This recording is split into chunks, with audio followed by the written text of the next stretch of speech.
Hi, I'm your host Abigail with Eccles Global at the University of Utah, and this is the Abroadcast.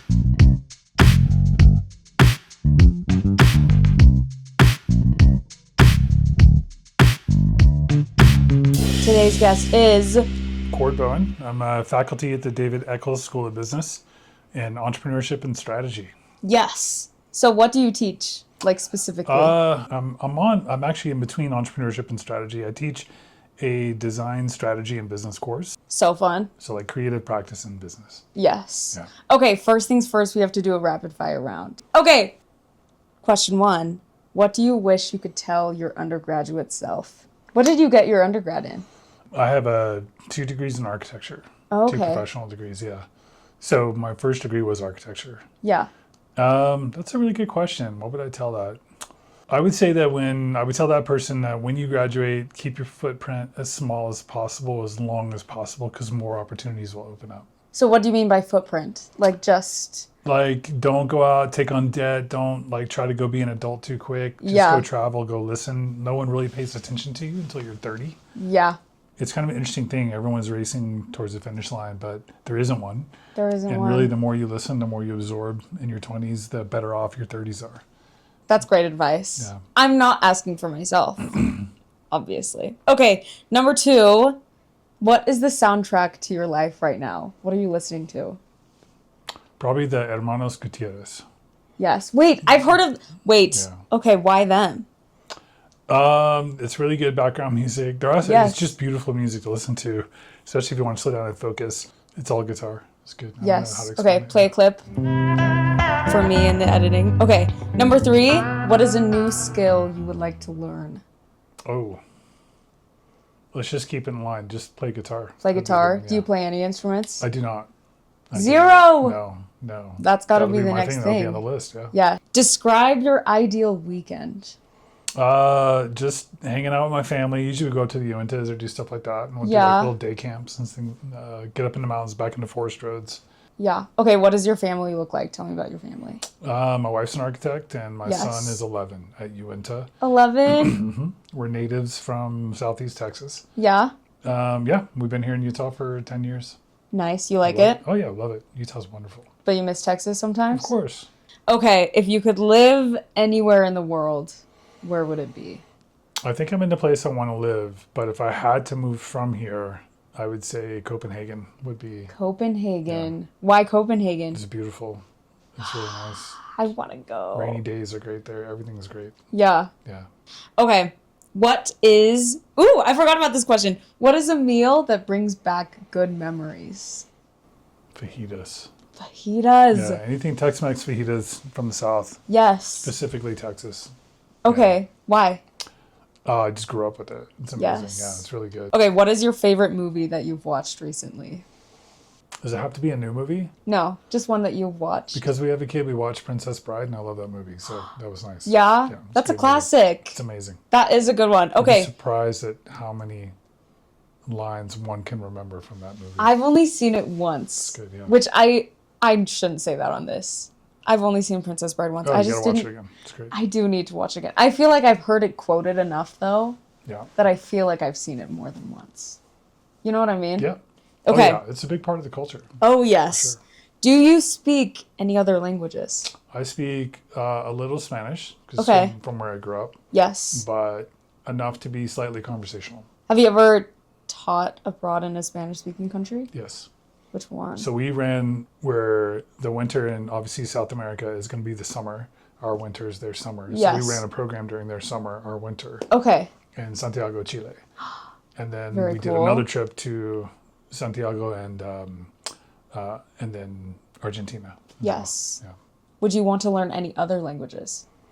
I besides should learn Spanish? French because I teach there in the summers. Yes. It's a difficult language to It's speak. awesome. I'm a French It's a minor. beautiful, yeah, it's a beautiful language, yeah. It is beautiful. But it's back here. It's in the back of the Yes. throat. See, yeah. but like Spanish, I cannot roll my R's. Oh, yeah. But I can do a French R all day. Yeah. Okay, last question that I ask every single person. What is at the top of your travel bucket list right now? Oh, goodness. The next place, I think Norway is just one part of the world. Copenhagen as far as I've gone north, but Norway would be Yes. the next one up. Yeah. Any specific place or thing you want to see? I think the whole country would be wonderful. All of It's my ancestry, so it'd be interesting Okay. to go there, yeah, and see it. Yeah, I have Norwegian ancestry. Yeah. How long would you want to spend there? Oh, Ideally. I love to be in places for minimum 2 weeks, Minimum. if not a Yeah. month. Yeah. So besides Chile, Argentina, France, where else have you been with Eccles Global? Dubai, Japan. You've been to Portugal? I Yeah, remember Portugal. reading you were in Yep. Portugal. Yep. We went to Okay. Portugal. Thank you. That's Yes. the other one. Yeah. Wow. those are So great. you're just a global Yeah, it's traveler. fun. Yeah. Okay, so in Nice, what did you think about Nice? Was that your first time there? No, I think that was my 7th summer teaching. 7th summer in Nice? Yeah. Wow. Yeah. It's beautiful. I love it. I love being there when the students get there, especially seeing them on that first day. They're still a little jet lagged. And they're experiencing everything for the first time. In fact, the first part of that class is to kind of walk them through the city and really have them record what they're seeing for the first time, and then encourage them at the end of the summer to go back and do those walks again and kind That's of really see cute. how it's all changed for them. Yes. It's a constant rolling absorption of a place that's unfamiliar. I like to say this is like, just remember, you're living here, you're not visiting. Yeah. Like if you're there longer than 4 weeks, like you start recognizing You're people not really as a shops. tourist anymore. Yeah. And living in that city and finding ways to be comfortable, especially, are really important. Students all figure out different ways to do that. So as you've gone back over and over again, then how has your relationship with Nice changed? It was wild and dense when I got there. It was just a lot. And now it's a much quieter place to me. You start spending time in different neighborhoods. Like when you want to be busy, you go into the dense parts, but they also have really nice, quiet parts. So in Nice, I guess, is there anything new that you discovered this year? I sat in a lot of parks this year, and for me, it was just slowing down, reading books. So being in parks and watching communities do the same thing every day, it was really nice. Yeah. Yeah. Feel a little more like at home. Yeah. So yourself. a lot of people travel with a checklist, and I did that the first few years.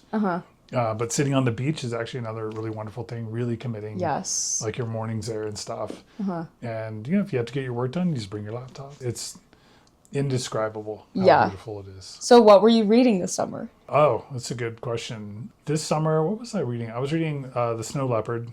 Okay. It's a famous book from the 1970s about exploration in the Himalayas. Love Fun it. stuff. Okay, wait. The snow leopard. Yes. I love doing this so I can get everybody's recommendations. Would I enjoy the snow leopard? It depends. It's a dense read. It's a diary of a traveler who's going through the Himalayas to catch a glimpse of the snow leopard. I think I'd like that. It's good. It's a day-to-day diary, but it's very descriptive. So Yes. if you need a Is story... it nonfiction? Is this It's legit? nonfiction. Okay, yeah. okay. Yes. So if you like things to be described to you, then it's really good. If you need a storyline, it's a little slower, Okay. but it's good. Yes. Very cool. Okay, so with teaching abroad, how does your teaching approach change abroad versus when you're in Salt Lake? Oh, really easy. Teaching is not about a course material that you're trying to get someone to understand. Or as my sister's elementary school teacher loves to say, and I love this quote, you learn how to be a good teacher when you realize you're not teaching the subject, you're teaching the student. Yes. So the first thing you do is you understand that the student is in a different place. And something interesting happens when students are that way. They're shocked, they're open, they're actually expecting things to be different. So it's a great time to absorb, and things will imprint on them much better. Yeah. So in that case, it's kind of a mistake to bring knowledge to the student. What you want to do is bring questions. Yes. Because they're in a place where they're already open to new answers. So if you design questions really well, especially in a new city, we tell them to go walk from the beach line all the way about 1 kilometer into the city and take notes on how the city changes, businesses, tourists, all the stuff. And because they're so new to the space, teaching them how to go and ask all those questions, they recognize things that even after 7 years, I haven't seen. And then they come back and report on that. And then we bring some of the knowledge in and teach them, okay, now that you have this, you can apply these entrepreneurial practices or, steps and start to figure out what to do with the information. Yeah.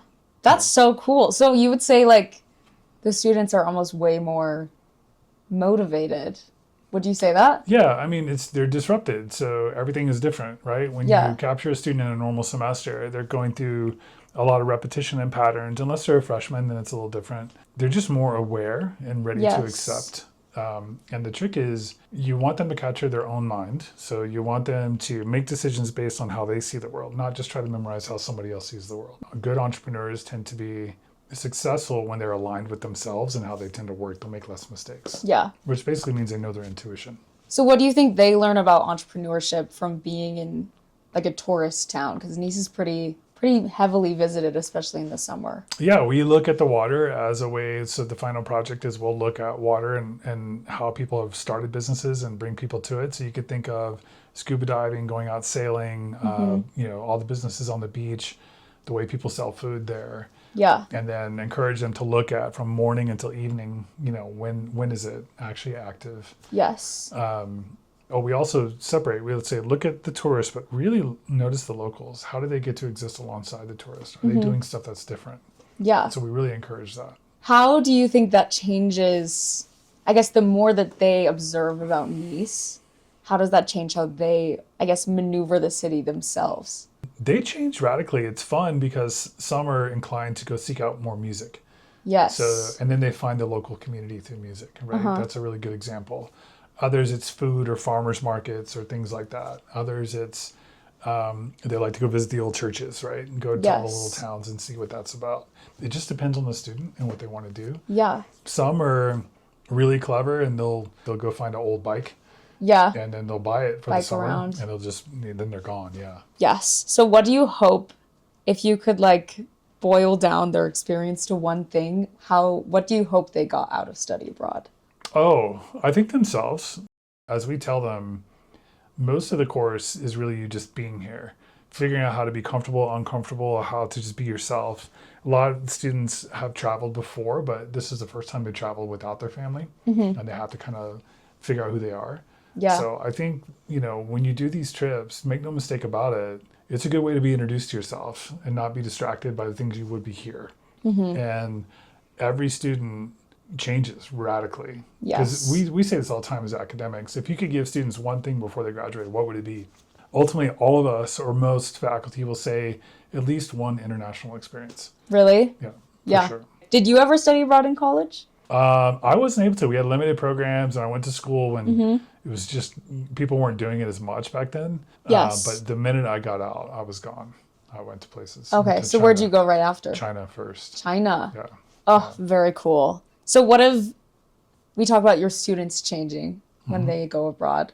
How did you notice yourself change, like your younger self when you first started to travel internationally? Oh, I think that we think you can do things, but often we're surprised by what's available to us if we stop thinking, like if we just get out. Yeah. And travel does that. Mountain climbers, expeditionists will also say the same thing, that there's something very uneasy about traveling, but once you get there, you realize you're seeing a potential you don't know. Yes. And it's really cool. Ooh, I love that. Seeing a potential you don't know. Yeah. Okay, so if I'm going abroad for the first time, I'm not. But if I was, what advice would you give to a student who's traveling for the first time? I think set intent for your trips. Where do you want to be available for? Don't just go, and don't be a tourist. Yeah. Always touch the real world. Yes. So if you have intent and you go touch the local economy, even if your intent is really simple, I want to find the best sandwich in this country. Yeah. It changes your whole experience. Without intent, if you just show up as a tourist and let other people plan, you are probably being distracted away from some of the more valuable gems that could come out of a culture. Yes. Ooh, I love that. So what was your goal for this summer? Did you set one? Oh, it was to read and sit in Just parks to read and sit and on the sit? beach and just sit because there's a tendency to sit for 30 minutes and go. But the goal for me was to sit places for an hour or more and just slow down and see what I noticed. What did you gain from that? I noticed that other people do it too. Yeah. And they looked really, really happy. Yeah. Well, especially in France. Yeah. I feel like they have more of a tendency to slow down. There is a slow culture in France. It's really beautiful. You see people converse more. You see a lot more happiness. You see a lot more smiles. The place starts to feel warmer and more. I mean, it's already a beautiful culture, and they're very coastal. French culture is very welcoming and they're wonderful.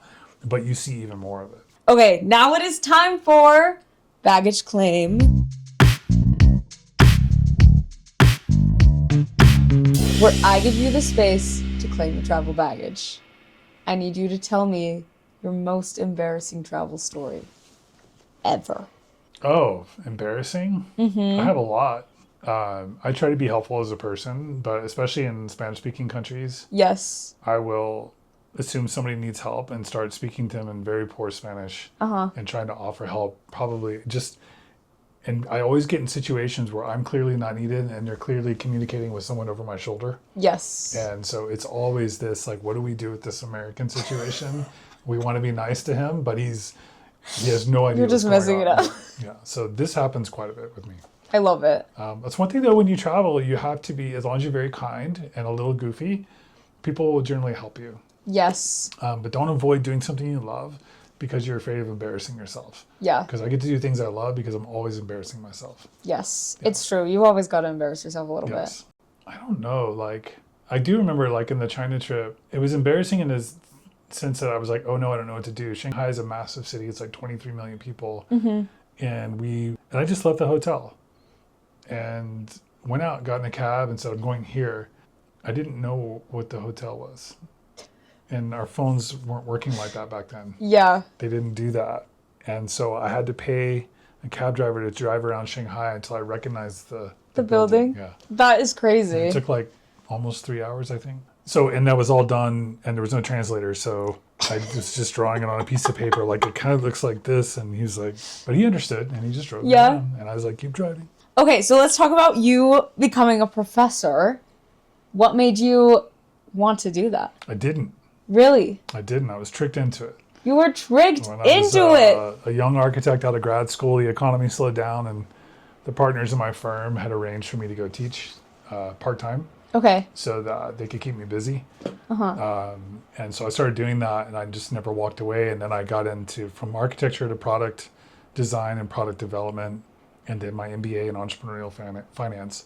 Okay. And then eventually the business school pulled me in. And so when I came here to teach design, the dean of this school is now the president of the university. I was like, well, you got to come in and teach a course here. I was like, great, we'll do that. And then eventually they pulled me over here as well.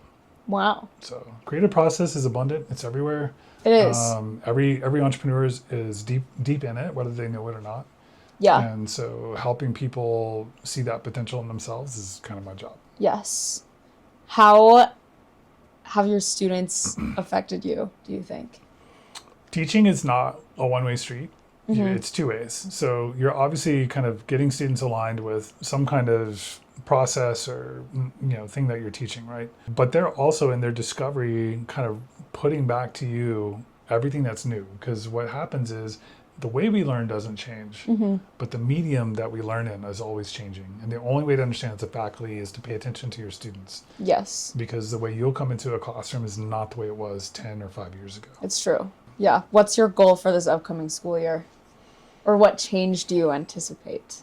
I think the goal is to, if this video gets seen 10 years from now, people are like, oh yeah, I remember that. I think we're trying to find the student again, honestly. Yeah. Like, I don't think anyone can hide from the statement that probably 85% of all interaction is AI now.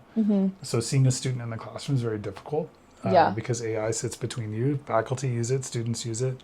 So discovering the new type of relationship, the intelligence of the human, and my goal is to go back and figure that out and find it. Yes. And reach out. I mean, we all thought everybody wanted to be online, and now students, are way ahead of universities and saying, no, we want to be in person. It's true. But universities have built all these systems to be online, and they can't back out of it. So that'll be a thing. It is crazy. I feel like as more of my life is consumed by technology, it's like I just want to step away. Yeah.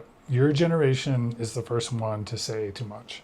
Yes. We were sucked into it. We couldn't. I probably made a loud noise on the mic. It's okay. We were sucked into it. We were addicted to it. It just did all the things, but the scale of how we absorbed it was really tiny compared to what you absorbed. Yes. And I think that human connection is so important to Yeah, learning absolutely. also. Yeah, I think students want to. I'm excited. The next, this year and the years coming is that I think new ways of understanding a classroom will get to deeper reaches into the student and into what they're thinking and what they want. There'll be a more control of how they take in information. And they'll get to real world stuff a lot quicker. Yeah. All those barriers are dropping right now. It's true. That's why I love entrepreneurship. Have you ever had a moment in your teaching career where you were like, this is where I'm supposed to be? Yeah, so It's kind of cheesy, but something I work with students on a lot, which is like, there is, the world's going to tell you what to do. That's what advertising is and how universities work. Your friends and your family. And then you're going to make up stories in your head and tell yourself what to do. yeah. But there are these subtle patterns that will show up in your life. And if you pay attention to them, and this is what like really good creatives, really good founders, CEOs all get the most, more than most people. The patterns show you where to be. Yes. Your subconscious actually drives most of what you do. There's a lot of good behavioral research that talks about this, that the thought is like the very tail end of a whole process that gets you to the thought. And so for me, for some reason, the pattern of being in the classroom just kept showing up. I used to tell people, I won't teach forever. Yeah. I won't teach forever. Well, here we are 27 years later. Yeah. Right. And I'm drawn to it. I love to make programs and to run things and teach and be in the classroom. Those patterns will reveal themselves in every person. So for me, that's what it was. Yeah. Teaching was just like, oh, you should be here. And once I aligned with that, then it just blew up. Yes. So in Eccles Global, teaching abroad, what's one of your favorite memories with your students? The first day of class, we don't stay in the classroom. I just walk them out to the beach. Yes. And we sit there for 30 minutes. I'd say, look, I don't need you to meditate or anything like that, but we're not going to talk for 30 minutes. So you can do whatever you want with the space. Yes. And I love it because every time I do it, you can just see it all happening. You can just see them meeting themselves right where they are. All the intense energy of traveling is sitting right there when you're quiet. And then you just watch them just slowly decompress. And, and then we're good. And we go to a farmer's market after that and we teach them about the city. That introductory piece, there's enough distractions in traveling that you actually opens up space for you to focus. Yes. To where if you just stop for a second, you can do that stuff. Yeah. Yeah, it's good. Ooh, I like that. Yes. What do you think makes a successful study abroad? I think connecting with the community that you're in, a diverse group of students coming from all kinds of backgrounds and places and reasons to be there. It's a great thing about Eccles Global. You get a lot of different degrees and majors that will do it. It's true. Making sure that you stay for at least 12 weeks. Yeah. 10 to 12 weeks. Yes. So you're living there is another important piece. It is a long time. I think everybody should have a little bit of a budget because budgets actually make you more creative. Yeah. Try to keep your footprint small. Try and limit. Yes. Keep the footprint small. I like that. Besides that first day, what is one of your favorite memories from this past trip?